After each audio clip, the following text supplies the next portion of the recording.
What is up, everyone? It is Diecastbuffet here again. Guys, in the studio today, we have Kyle Larson's 2024 McLaren Aero Indy car from the 2024 Indianapolis 500. Guys, I am so excited to do this diecast review.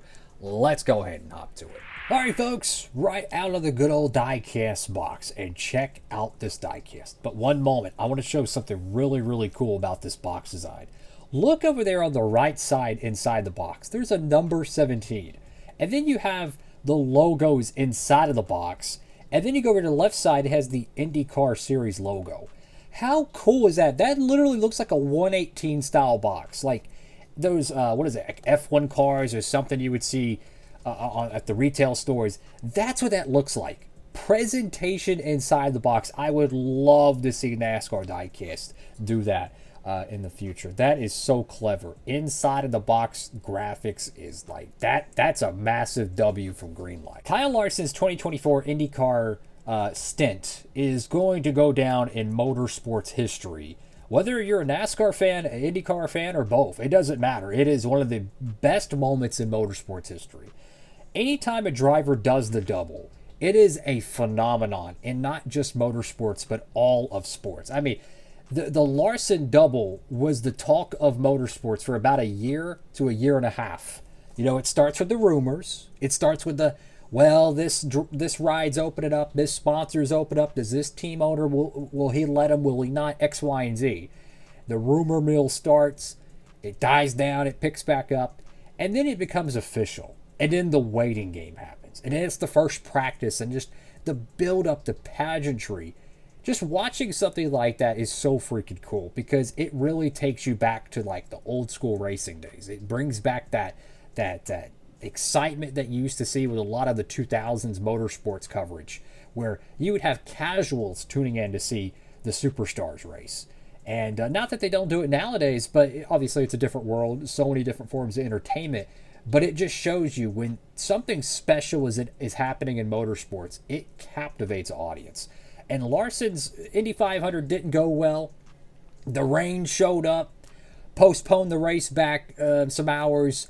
It was running during the Coca-Cola 600, and I could only imagine how Larson felt during that because everybody is watching. They're wanting to see him do good. Hendrick is, he's putting his business on the line to pretty much let him go run that because of how dangerous IndyCar can be, right? And then to see that number 5 driven by Justin Allgaier to start the race, no shade at Allgaier, not at all. He's a champion. I mean, in the Xfinity Series, great job. But that's not what, that 5 team is there for. They're there to win the Coke 600 with Kyle Larson and compete for the championship. It did not go well. But in 2025, it sets up the revenge tour. It sets up the, you know what, I'm tired of it. I'm going to go win this thing. Don't be surprised Larson wins the Coke 600 and gets a podium at the Indy 500, assuming he qualifies and everything goes well. I would not be surprised. Larson's revenge tour technically already started because he won the Brickyard 400 in this paint scheme. Right there. He won the Brickyard. And I touched on that in the diecast review on that. The history of this paint scheme right here is going to be iconic. It's basically Kyle Larson's version of the T-Rex Jeff Gordon car. It's going to be one of his most iconic paint schemes because of the story behind it. Him going to Charlotte, the helicopter flying in, and then, red flag the race. Right when he's about to get in the car, they red flag it.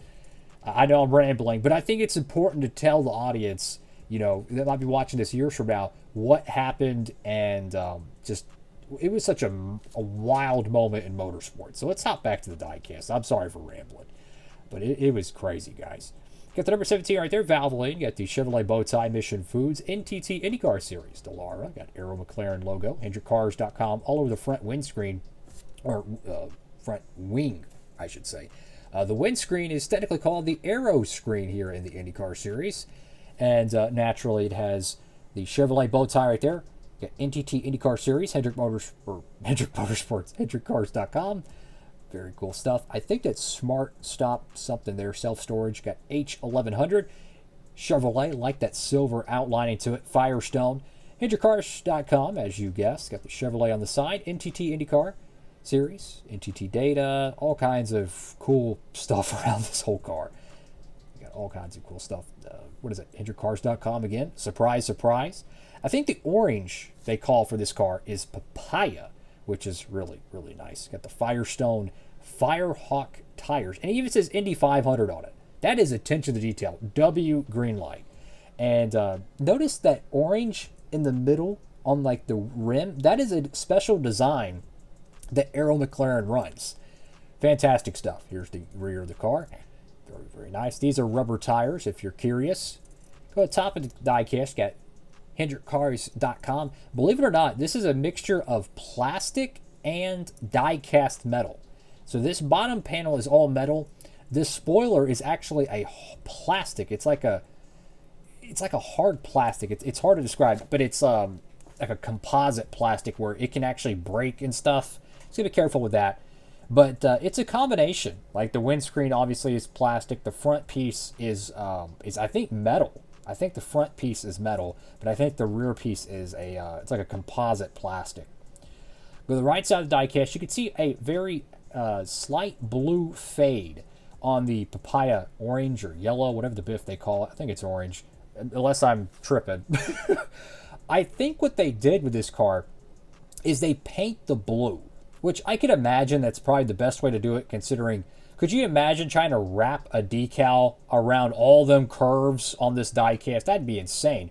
So that's why you see some blue kind of just, I guess say overspray. And over to the top of the diecast, you have the number 17, which I believe is the same font they use in the NASCAR Xfinity Series with their Xfinity program. You know, Kyle Larson, Chase Elliott, William Byron.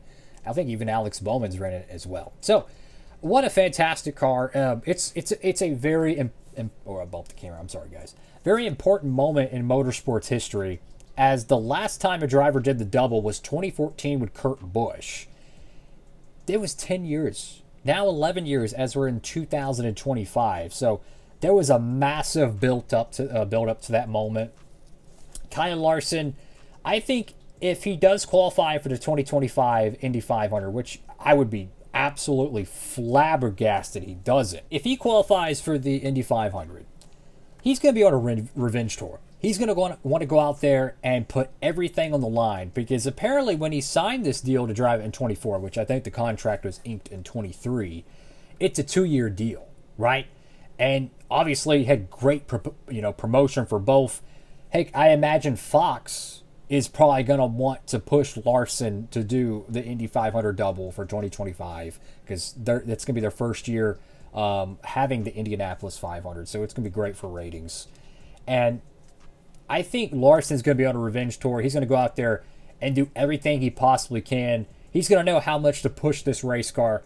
Don't be surprised he gets a podium finish. I'm just saying it would be great for IndyCar. They need some publicity, right? They need some marketing. So maybe a new broadcast partner with Fox, Larson's double again. Maybe that could really help explode IndyCar ratings-wise outside of the Indianapolis 500.